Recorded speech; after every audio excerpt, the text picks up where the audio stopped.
Hello students, how are you students? कैसे हैं आप लोग? I am Rhythm and today I am introduce the chapter 10 the class 9 that is circle. ठीक है, तो गाइस सर्कल हमें पता है, हम बचपन से करते आ रहे हैं। सर्कल क्या होता है? एक राउंड फिगर जिसे हम सर्कल कहते हैं। अब सर्कल के बारे में हम आगे की चीज़ें पढ़ेंगे जो कि क्लास 9th में है। ऑब्वियसली मेरा लेवल बढ़ गया है तो हम सर्कल से रिलेटेड और भी चीज़ें करेंगे। ओके, तो इस वीडियो में बने रहिए, एंड तक बने रहिए, बिकॉज इस वीडियो में मैं इस सर्कल से रिलेटेड सारी समरी आपको बताने वाली हूँ, सारा इंट्रोडक्शन सर्कल का देने वाली हूँ। और इस चैप्टर में मैं सारी थ्योरम जो कि सर्कल चैप्टर में आई हैं, सब थ्योरम की एप्लीकेशन आपको बताऊँगी, कैसे कैसे वो क्वेश्चंस में यूज़ होती हैं। बट हाँ, थ्योरम को प्रूफ करना अभी मैंने इस वीडियो में नहीं बताया है। थ्योरम प्रूफ करने के लिए मैं एक नेक्स्ट वीडियो बनाऊंगी जिसमें मैं आपको थ्योरम प्रूफ करना सिखाऊंगी। बट हाँ, इसमें सिर्फ थ्योरम की एप्लीकेशन है, कैसे वो एप्लीकेबल होती हैं क्वेश्चंस में, उसका सारा इंट्रोडक्शन मैं आपको बताऊंगी। तो इस सर्कल के चैप्टर की पूरी इंट्रोडक्शन है, पूरी समरी है, and the end of the video मैं आपको ये बताऊंगी क्वेश्चंस में इससे अलावा और कौन से कॉन्सेप्ट भी यूज़ हो सकते हैं, वो भी मैं एक दो कॉन्सेप्ट आपको 3-4 कॉन्सेप्ट मैं आपको बताऊँगी उसके भी। ओके, तो गाइस बने रहिए एंड तक वीडियो में। फटाफट इसका इंट्रोडक्शन करते हैं ताकि आपको भी ज़्यादा टाइम वेस्ट ना हो और फटाफट आप क्वेश्चन सारे सर्कल के कर सकें। ओके गाइस, तो लेट्स स्टार्ट दिस वीडियो। तो स्वागत है आपका मेरे चैनल में लेट्स प्ले मैथ्स। तो हम करते हैं अपनी वीडियो को स्टार्ट फटाफट। Okay guys, come on, move on the video.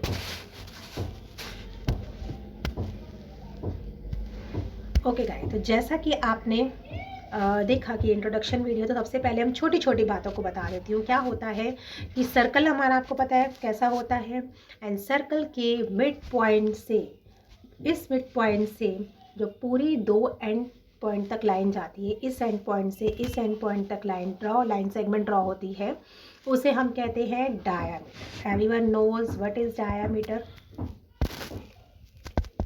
है ना?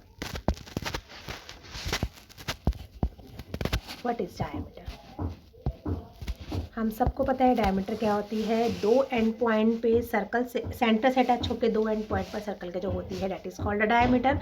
And what is radius? जो सर्कल के सेंटर से किसी एक एंड पॉइंट पे, सर्कल के किसी एंड पॉइंट पे टच होती है, उसे हम रेडियस कहते हैं। यानी half of the diameter is called radius. जैसे मैंने यहाँ पर काफ़ी सारी रेडियस ड्रॉ करी हैं, लाइक अगर मैं ऐसे ड्रॉ करूँ, that is radius, this is radius, this is radius. ठीक है, तो ये हाफ होती हैं जो कि सेंटर से लेके एक एंड पॉइंट पे सर्कल की रेडियस जाती है, that is called a radius. Okay guys, तो डायमीटर, रेडियस ये हमें पता है। आगे बढ़ते हैं और इसमें क्या क्या आ सकता है। ठीक है, the next topic is chord. अब कॉर्ड क्या होता है?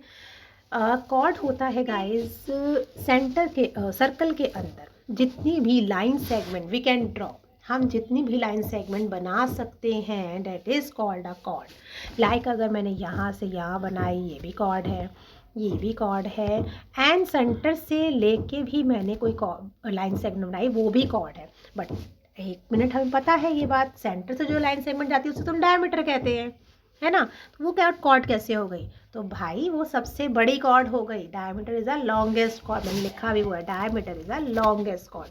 कॉर्ड उसे ही बोलते हैं, ठीक है, पर वो डायमीटर सबसे बड़ी कॉर्ड होती है। लाइक अगर मैंने यहाँ पर डायमीटर को ए बी नाम दिया है, तो A B is a longest chord. ठीक है गाइस, तो यहाँ पर ये बात ध्यान रखने वाली है इसके अंदर कि diameter is a longest cord. बाकी जितनी भी लाइन सेगमेंट आती हैं वो सब कॉर्ड होती हैं सर्कल के अंदर। ओके, तो गाइस मैं एक बार अपना कैमरा बंद कर देती हूँ ताकि मैं आपको अच्छे से और पूरी स्क्रीन पर समझा सकूँ।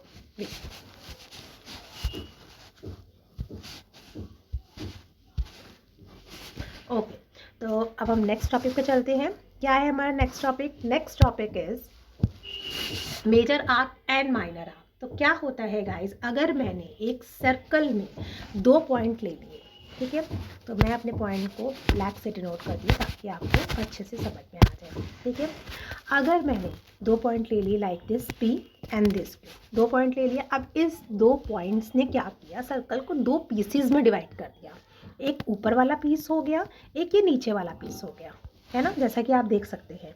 तो जो भी दो पॉइंट सर्कल को दो पीसीज में बांट देते हैं, that is called a major arc and minor arc. और इस मेजर आर्क मैंने एक और पॉइंट लिया है विच इज़ कॉल्ड आर। तो मैं मेजर आर्क को कैसे, जो जितनी ही बड़ी, जो आपको देखा इतनी बड़ी मेजर आर्क नज़र आ रही है, इसे हम कैसे लिखते हैं, पी आर क्यू, और एक ये साइन लगाते हैं आर्क का, ये होता है आर्क का sign, that is called a major arc, and P Q is a minor arc. इसमें भी हम यही वाला साइन लगाएंगे, ये बेसिकली आर्क का साइन होता है जो कि मैं डिनोट करते हैं कि P Q is a minor arc. Major arc में 3 आते हैं एंड माइनर आर्क में 2 टर्म्स आते हैं, ठीक है। पता चल गया होगा what is major arc and what is minor arc. तो एक नेक्स्ट टॉपिक पढ़ते हैं। नेक्स्ट टॉपिक है major segment and minor segment. Again मैंने वही पी क्यू लिया है एंड अगेन अब ये कॉर्ड है, P Q is a chord, तो दिस इज़ कॉर्ड। ये कॉर्ड है जो कि सर्कल को 2 पार्ट्स में डिवाइड कर रही है, एक पूरा मेजर सेगमेंट हो जाता है, एक ये माइनर सेगमेंट हो जाता है, ठीक है। मैंने यहाँ लिखा भी है, the region between a chord and either of its arc is called a segment. क्या होता है ये हमने पीछे पढ़ा कि ये आर्क होती है मेजर आर्क, और हमने पढ़ा कि ये होती है माइनर आर्क, है ना। तो इस कॉर्ड से मेजर आर्क के बीच का जो रीजन होता है which is called a major segment, और इस कॉर्ड से माइनर आर्क के बीच का जो रीजन होता है that is called a minor segment, ठीक है। ओके, अब माइनर हमने क्या क्या पढ़ा, मेजर सेगमेंट पढ़ा, माइनर सेगमेंट पढ़ा, मेजर आर्क पढ़ी, माइनर आर्क पढ़ी। आगे पढ़ते हैं, आगे क्या है, अब आता है major sector and minor sector, okay. अब ये सेक्टर में क्या डिफरेंस है, सेक्टर में डिफरेंस है यहाँ पर सेंटर से लेके 2 रेडियस आती हैं, एक ये रेडियस एक ये रेडियस। अब इन 2 रेडियस ने इस सर्कल को 2 पार्ट्स में डिवाइड कर दिया, एक आ गया मेजर सेक्टर, एक आ गया माइनर सेक्टर, ठीक है। तो मेजर सेक्टर बेसिकली कौन सा रीजन होता है, मैंने लिखा हुआ है, region between arc and 2 radii of a circle is called a sector, ठीक है। अब सेक्टर क्या होता है, सेक्टर होता है क्योंकि 2 रेडियस और आर्क के बीच का रीजन होता है, that is called major sector and this is called a minor sector, okay. Next topic पढ़ते हैं। अब क्या आता है, अब हमारा ये क्या आता है, angle subtended bye a cord at a point. अब सर्कल में ना ज़्यादातर चीज़ें कॉर्ड से रिलेटेड ही हैं, ठीक है। तो कॉर्ड जो है, देखिए अभी ये वाली पी क्यू हमने कॉर्ड ली है, P Q is a cord, ठीक है। तो पी क्यू ने सेंटर से, अगर मैं इसको सेंटर से ज्वाइन कर दूँ पी क्यू को, तो ये कौन सा एंगल बना रही है, ये वाला एंगल बना रही है, ठीक है। तो ये कौन सा एंगल है, इस एंगल को हम क्या करेंगे, angle subtended by the chord at any point, chord at any point, ठीक है। तो 0 से सेंटर से उसने एंगल बनाया, तो इस एंगल का नाम क्या होगा, इस एंगल का नाम होगा पी ओ क्यू, ठीक है। फिर उसने सर्कल के किसी भी पॉइंट पर अपना किसी भी पॉइंट पर हमने कोई पॉइंट लिया, हमने आर पॉइंट लिया, R is something a point on the circle, ठीक है। तो हमने पी क्यू से उसको ज्वाइन किया, तो उसने कौन सा एंगल बनाया, उसने ये एंगल बनाया। अभी इस एंगल का नाम क्या होगा, एंगल पी आर क्यू, ठीक है ना। फिर हमने एक पॉइंट लिया एस, इस पॉइंट पर, सर्कल के किसी भी पॉइंट पर एस लिया, तो फिर उसने उस कॉर्ड ने उस एक एंगल बनाया एस से, जब हमने उसको ज्वाइन किया तो इसने कौन सा एंगल बनाया, पी एस क्यू, ठीक है। तो ये जो है angle subtended bye a cord at any point और एट द सेंटर, किसी भी पॉइंट पे भी सर्कल एंगल बना सकती है और सेंटर में भी एक एंगल बना सकती है कॉर्ड, ठीक है। ठीक है, ये टॉपिक भी क्लियर है, आपको समझ आ गया होगा कैसे वो एंगल बनाती है ना। अब यहाँ से हमारी थ्योरम स्टार्ट होती है। थ्योरम क्या, थ्योरम बोलती है, थ्योरम हमें क्या बोल रही है कि अगर हमारे पास एक सर्कल के अंदर 2 इक्वल कॉर्ड्स हैं, ठीक है ना, इक्वल मीन्स इक्वल मेजरमेंट की कॉर्ड्स हैं, लाइक अगर दोनों 3-3 सेंटीमीटर की कॉर्ड्स हैं, ठीक है, सपोज करो दोनों 3-3 सेंटीमीटर की कॉर्ड्स हैं, तो वो कॉर्ड सेंटर से सेम एंगल बनाएंगी, ठीक है। इफ़ अगर मैंने इस जो फिगर में मैंने डिनोट कर रखा है, 2 कॉर्ड कौन सी हैं, A B and C D, A B और सी डी हमारी 2 कॉर्ड हैं, ठीक है, जैसे अब आपको दिख रहा है। तो ये सेंटर से, सेंटर पॉइंट कौन सा है, ओ, ये सेंटर से जो एंगल बना रही है लाइक दिस और दिस, ये 2 जो एंगल बना रही हैं ये इक्वल होगा अगर हमारी कॉर्ड इक्वल है तो, ठीक है। तो यही थ्योरम हम बोल रही है, equal chord of a circle subtend equal angle at the centre, centre से इक्वल एंगल बनाती है। क्या मतलब है, if A B is equal to C D then वो क्या करेगी, एंगल AOB भी COD के इक्वल होगा।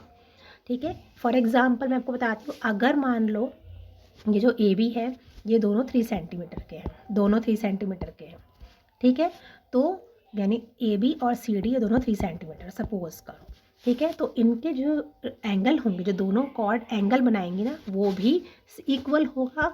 अब इक्वल आप कुछ भी ले सकते हैं, लाइक अगर दोनों 60 डिग्री के, मैं एग्जांपल बोल रही हूँ। ठीक है, कि अगर दोनों कॉर्ड 3 सेंटीमीटर इक्वल है दोनों कॉर्ड, तो वो एंगल भी इक्वल बनाएंगी, फिर वो चाहे एंगल 60 डिग्री आए, चाहे 30 डिग्री आए, चाहे कोई भी आए, दोनों इक्वल एंगल बनाएंगी। ओके गाइस, समझ में आ गया। इक्वल कॉर्ड है तो वो एंगल सेंटर से इक्वल बनाएंगी। ऐसे ही इसका कन्वर्स भी ले सकते हैं। ठीक है, कन्वर्स भी इसका यही होगा कि अगर, अब कन्वर्स में क्या है, अब हम उल्टा चलेंगे कि अगर कोई भी कॉर्ड, देखो पहले वाला दिखाती हूँ, अगर, अब कन्वर्स में कैसे चलेंगे, हम उल्टा चलेंगे। क्या है कि अगर कोई भी कॉर्ड सेंटर से इक्वल एंगल है, यानी अगर हमें अभी हमें इक्वल एंगल ये दे रखा है, दिस इज़ गिवन, हमें ये गिवन है कि हमें ये इक्वल दे रखा है। अगर ये इक्वल दे रखा है तो हम कह सकते हैं कि कॉर्ड का मेजरमेंट भी इक्वल होगा। तो ये हमें कन्वर्स थ्योरम कहती है कि अगर एंगल सेंटर से इक्वल बना रहे हैं तो कॉर्ड भी इक्वल होगी। तो यही हमें कन्वर्स थ्योरम कहती है इसकी, कि if AOB is equal to COD then AB is equal to CD। ये हमें कन्वर्स कहती है। ठीक है, अब हम दूसरी थ्योरम पर चलते हैं। क्या होता है ये थ्योरम क्या कहती है, ये थ्योरम कहती है कि जो AB, हमने एक कॉर्ड बनाई है AB, ये सेंटर से एंगल बनाती है, हमें पता है। ठीक है, अब वो क्या कह रही है, कह रहा है कि अगर सेंटर से मैं कोई परपेंडिकुलर ड्रॉ करती हूँ कॉर्ड पे, तो वो उस कॉर्ड को 2 इक्वली पार्ट्स में बाइसेक्ट करेगा। ठीक है, समझ आया। क्या होता है कि अगर मैंने एक कॉर्ड बनाई और वो सेंटर से ना, अगर सेंटर से मैं उसको परपेंडिकुलर ड्रॉ करूँ तो वो उस कॉर्ड को इक्वल पार्ट में डिवाइड करे। यही ये थ्योरम कहती है। क्या कहती है ये theorem, perpendicular to a circle और perpendicular to a centre, centre से मैंने परपेंडिकुलर किया of a circle to a chord, bisect the chord, वो कॉर्ड को 2 पार्ट्स में बाइसेक्ट करती है। दैट मीन्स क्या मतलब होता है इसका, इफ़ OM है perpendicular to AB, then AM is equal to MB, यानी दोनों की लेंथ इक्वल होगी, यानी दोनों इक्वल पार्ट में डिवाइड होंगे। अगर सेंटर से कॉर्ड पर कोई परपेंडिकुलर खींचा जाता है तो वो परपेंडिकुलर उस कॉर्ड को 2 पार्ट्स में डिवाइड करता है, इक्वल पार्ट में। ठीक है, ऐसा ही इसका कन्वर्स भी हो सकता है। देखो हर थ्योरम का कन्वर्स भी होता है। ठीक है, कोई भी थ्योरम आप उठा लो, उसका कन्वर्स भी होता है। तो क्या होता है, फिर वही बात है कि अगर हमें गिवन हो कि ये 2 कॉर्ड के जो कॉर्ड जो है वो 2 इक्वल पार्ट में मेज़रमेंट है उनका, तो हम कह सकते हैं कि O जो ये है, O है, वो OM जो है वो परपेंडिकुलर है AM। यानी अगर मेरे पास गिवन है कि AM अगर MB के इक्वल है तो मैं कह सकती हूँ कि OM is perpendicular to AB। तो यही इसका कन्वर्स थ्योरम है। ठीक है, तो अभी तक हमने क्या क्या कर लिया गाइस, हमने पढ़ा कि कॉर्ड सेंटर से जो एंगल, अगर इक्वल कॉर्ड है वो सेंटर से इक्वल एंगल बनाती है। फर्स्ट हमने ये पढ़ा। सेकंड हमने क्या पढ़ा कि जो कॉर्ड है वो जो सेंटर से जो वो बनाती है, क्या कहते हैं, सेंटर से जो उसका परपेंडिकुलर आता है कॉर्ड पर, तो वो उसको इक्वल पार्ट में डिवाइड करता है, यानी उसको बाइसेक्ट करता है। ठीक है, और साथ ही इनका कन्वर्स भी होता है।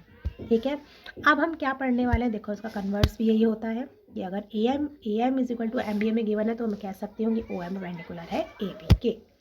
ठीक है, नेक्स्ट अब हम क्या करेंगे, अब मैंने लिया है, अब मुझे क्या गिवन है, अगेन मुझे कॉर्ड इक्वल गिवन है। ठीक है ना, that means PQ according to this figure, PQ is a chord and RS is a chord. तो अगर मुझे PQ और RS इक्वल गिवन है, ठीक है, तो मैं कह सकती हूँ कि इनका जो सेंटर से डिस्टेंस है ना, यानी सेंटर से जो दूरी है कॉर्ड की, वो भी इक्वल होगी। ठीक है ना, अगर मेरे पास इक्वल कॉर्ड है then we can say the distance from the center to the chord are equal। ठीक है, यही ये थ्योरम कह रही है, क्या कह रही है, equal chord of a circle are equidistance from the centre, centre से इक्वी डिस्टेंस पर हैं। ठीक है, that means if we have PQ is equal to RS then we can say that OL is equal to OM। That means ये centre से distance है इनका, ठीक है, जो कि OL और OM इक्वल हो जाएंगे, ठीक है। तो हमने थर्ड थ्योरम पढ़ी कि अगर कॉर्ड इक्वल है, पहले हमने क्या पढ़ा, अगर कॉर्ड इक्वल है तो सेंटर से इक्वल एंगल बनाएंगी। दूसरा हमने क्या पढ़ा कि अगर दूसरा इक्वल कॉर्ड के, उसमें इक्वल कॉर्ड हैं तो सेंटर से उनका जो डिस्टेंस होगा वो भी इक्वल होगा। और सेकंड थ्योरम हमने क्या पढ़ी थी कि अगर जो कॉर्ड के ऊपर अगर कोई परपेंडिकुलर जाता है तो वो परपेंडिकुलर उसको 2 पार्ट्स में डिवाइड करता है, ठीक है। तो ये सब चीज़ें हमने पढ़ी। ओके, अब नेक्स्ट पढ़ते हैं। नेक्स्ट क्या है, नेक्स्ट है, अच्छा अब ये थ्योरम है बहुत इम्पॉर्टेंट, और इस थ्योरम के 3 पार्ट्स हैं, बेसिकली 3 फिगर्स हैं, इसकी 3 पार्ट्स हैं, ठीक है। तो इतना कंफ्यूज होने की ज़रूरत नहीं है। इसमें क्या होता है, इसमें है the angle subtended bye an arc at the center is double the angle subtended by it at any point on the remaining part of the circle। देखो क्या बोलता है वो क्वेश्चन क्या बोल रहा है, सॉरी थ्योरम क्या बोल रही है कि अगर मैंने एक कॉर्ड बनाई, suppose PQ is a cord, इस फिगर में PQ कॉर्ड है, ठीक है।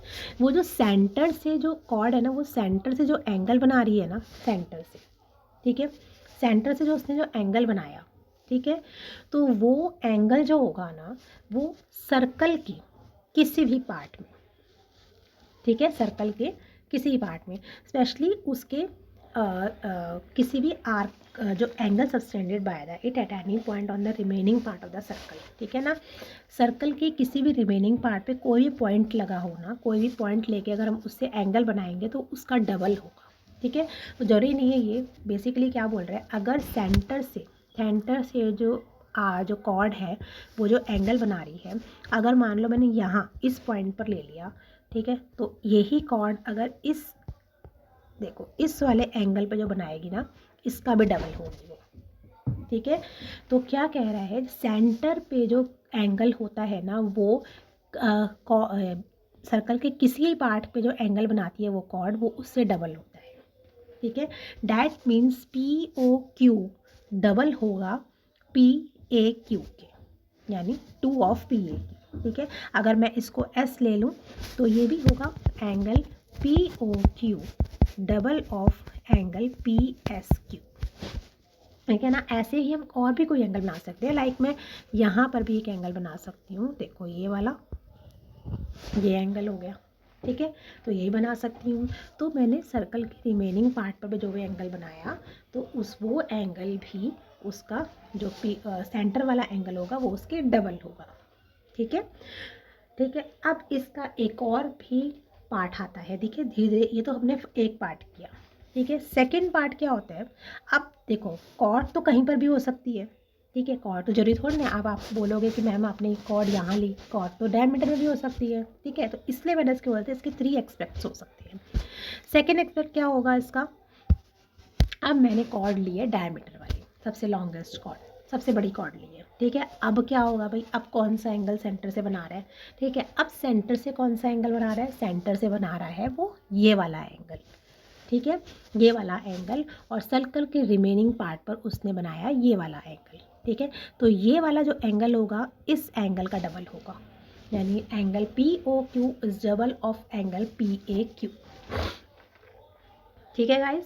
तो ये वाला, अच्छा इस बात में कंफ्यूज मत हो जाना आप, मैंने सर्कल के रिमेनिंग पार्ट की बात करी है, मतलब ऐसा नहीं कि यहाँ पर अगर आप यहाँ वाला पार्ट लेते हो, इधर वाला, लाइक ये वाला पार्ट लेते हो आप, ये वाला, ठीक है ना, तो ये इसका डबल नहीं होगा, ठीक है ना, ये वाला नहीं, ये वाला पोर्शन होगा इसका डबल, ठीक है। अभी यही वाला भी हम नेक्स्ट उसमें बताती हूँ मैं आपको, ठीक है। देखो इसका भी नेक्स्ट एक्सपेक्ट हो गया, लाइक ये वाला, ठीक है। Now this is a third one, इसमें क्या होगा, इसमें ये होगा कि अब मैंने PQ कॉर्ड जो लिए ना, अब मैंने ऊपर की साइड ली है, दिस इज PQ कॉर्ड, यहाँ पर लिया अब मैंने PQ कॉर्ड, ठीक है।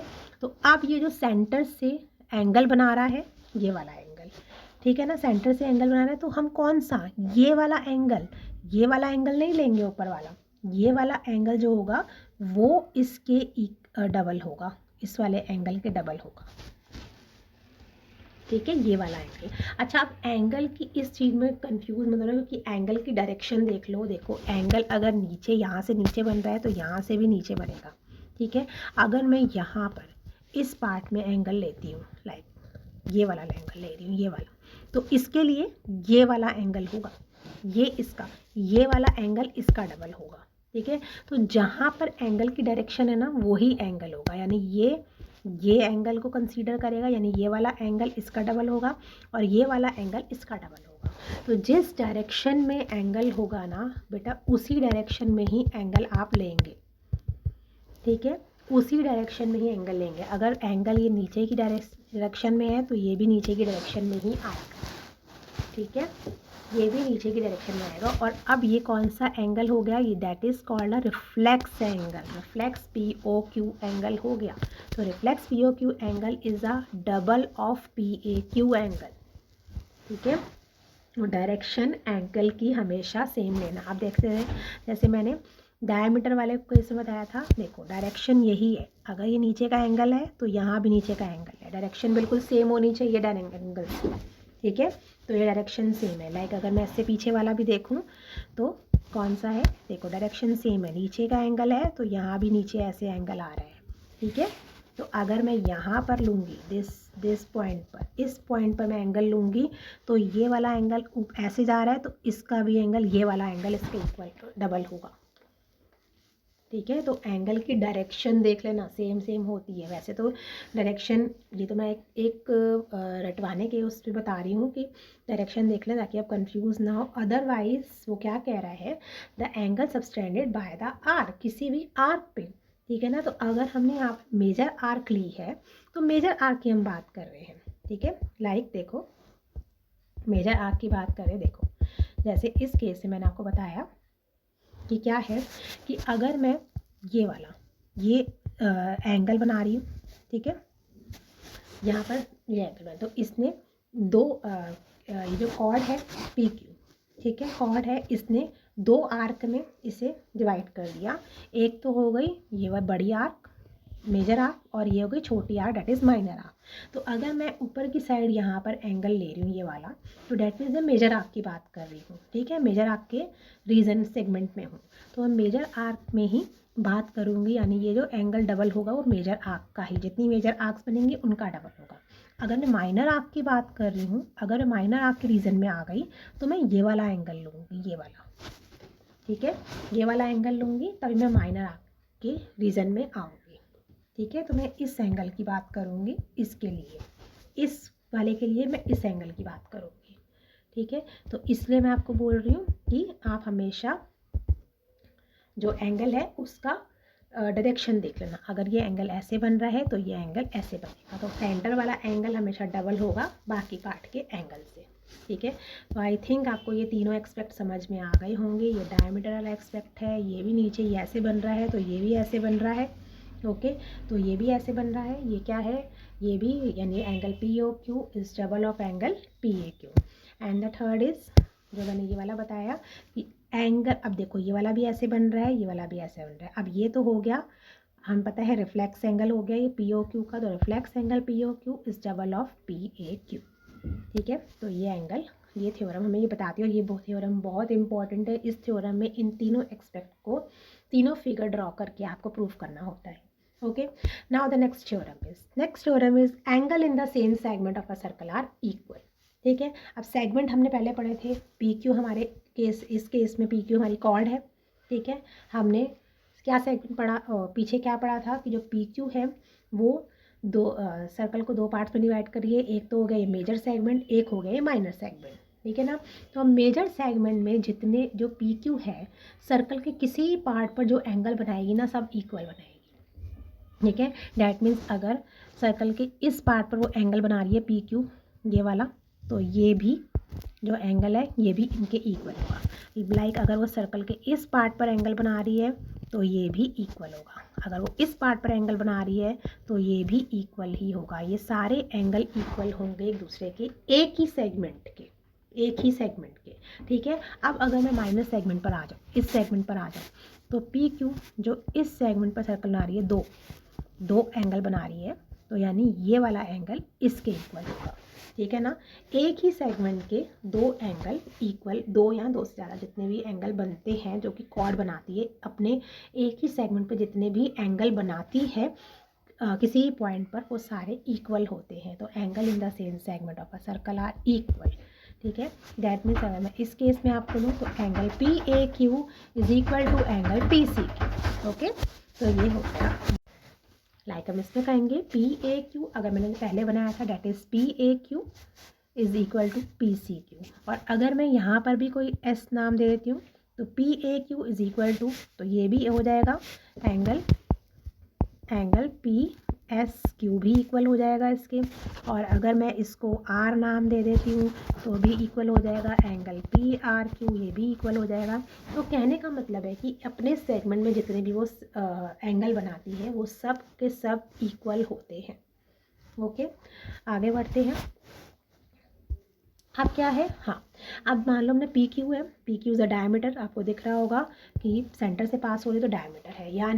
यानी ये सर्कल को कितने पार्ट्स में डिवाइड करिए, दो पार्ट्स में डिवाइड करिए, which is a semi circle. दो इक्वल पार्ट में डिवाइड करिए, हमारा डिवाइड डायमीटर दो, एक सर्कल को सेमी सर्कल में डिवाइड करते हैं, दो सेमी सर्कल में डिवाइड करते हैं। तो angle in the semi circle is right angle. ये ध्यान रखना बेटा कि जो भी डायमीटर जो होता है वो, यानी जो सेमी सर्कल में डायमीटर से जो एंगल बनता है, यानी angle in the semi circle में जो भी एंगल बनता है which is a right angle, चाहे वो यहाँ से बना लो, चाहे आप यहाँ से बना लो, ये सब राइट एंगल, चाहे वो ऐसे करके बना लो, ये सब राइट एंगल बनेंगे। क्यों? क्योंकि वो सेमी सर्कल से बन रहे हैं, डायमीटर से बन रहे हैं, ठीक है। तो P A Q is 90 degree, ठीक है। तो ये भी पता लग गया। अब नेक्स्ट इज साइक्लिक कोऑर्डिनेटर। अब साइक्लिक कोऑर्डिनेटर क्या है? साइक्लिक कोऑर्डिनेटर मीन्स कि एक सर्कल में मैंने एक कोऑर्डिनेटर बनाया है which is A B C D is a coordinator, ठीक है। तो जब भी सर्कल के अंदर कोई भी कोऑर्डिनेटर बनता है, कोऑर्डिनेटर वी नो डैट जिसके 4 एंड पॉइंट्स होते हैं, ठीक है, 4 साइड्स होती हैं, that is called a coordinator. चाहे वो कैसी फिगर हो, ट्रेपीजियम हो, पैरेललोग्राम हो, रेक्टेंगल हो, स्क्वायर हो, ऑल आर कोऑर्डिनेटर, ये सब कोऑर्डिनेटर होते हैं। अगर वो उसके चारों पॉइंट सर्कल से टच करें, that is called a cyclic coordinator, ठीक है। तो अब साइक्लिक कोऑर्डिनेटर की क्या खासियत होती है, क्या प्रॉपर्टी होती है? साइक्लिक कोऑर्डिनेटर की प्रॉपर्टी होती है कि जो उसके अपोजिट एंगल होते हैं ना, उनका सम 180 डिग्री होता है। लाइक अगर बी और डी ये अपोजिट एंगल है तो angle B plus D is equal to 180 degree, और ये भी अपोजिट एंगल है, angle A plus C is equal to 180 degree. यानी sum of the either pair of opposite angle of a cyclic coordinator is 180 degree. तो cyclic coordinator क्या होता है? एक सर्कल में कोऑर्डिनेटर होता है, बट इसकी कोऑर्डिनेटर वो जिसके चारों एंड पॉइंट सर्कल से टच करें, ठीक है, वो कोऑर्डिनेटर होता है। वो कोऑर्डिनेटर हमें बेसिकली लेना है जिसके चारों एंड पॉइंट सर्कल से टच करे, तभी वो साइक्लिक कोऑर्डिनेटर कहलाता है। और साइक्लिक कोऑर्डिनेटर की खासियत होती है कि उसके अपोजिट एंगल का सम 180 डिग्री होता है। ये अभी आगे क्वेश्चन में अप्लाई होंगे, ठीक है। एंड द लास्ट इज, ये आपका लास्ट था। अब इस चैप्टर में ट्राइंगल के कॉन्सेप्ट भी आ जाते हैं। क्या होता है, कई बार किसी क्वेश्चन में मिड पॉइंट थ्योरम भी आ जाती है। आपको पता है मिड पॉइंट थ्योरम क्या होती है? अगर मैं एक ट्राइंगल ड्रॉ करूँ, ठीक है, दिस इज, ठीक है, तो मैं क्या होता है कि अगर ये देखो ए बी सी और आप इसको डी और एम ले लीजिए, अगर ए डी इक्वल है डी एम के, यानी ये दोनों इक्वल है और दिस दोनों इक्वल है, तो हम क्या करते हैं, D M is half of B C. ये हमारे and D M parallel to B C, then D M is half of B C हम कह सकते हैं, ठीक है। तो ये मिड पॉइंट थ्योरम होती है, ये भी आती है। एंड द सेकेंड क्या होता है? सेकेंड आता है हमारा angle opposite to the equal side of a triangle are also equal. ये भी एक्सपेक्ट हमारा यूज़ हो जाता है कई बार ट्राइंगल में, तो कई बार सर्कल में। तो क्या होता है कि अगर मैंने एक ट्राइंगल बनाया है, ठीक है, तो अगर इसकी दो साइड इक्वल हैं तो मैं कह सकती हूँ इसके अपोजिट एंगल भी इक्वल होंगे। तो ये भी कॉन्सेप्ट क्वेश्चंस में यूज़ हो जाता है, ठीक है।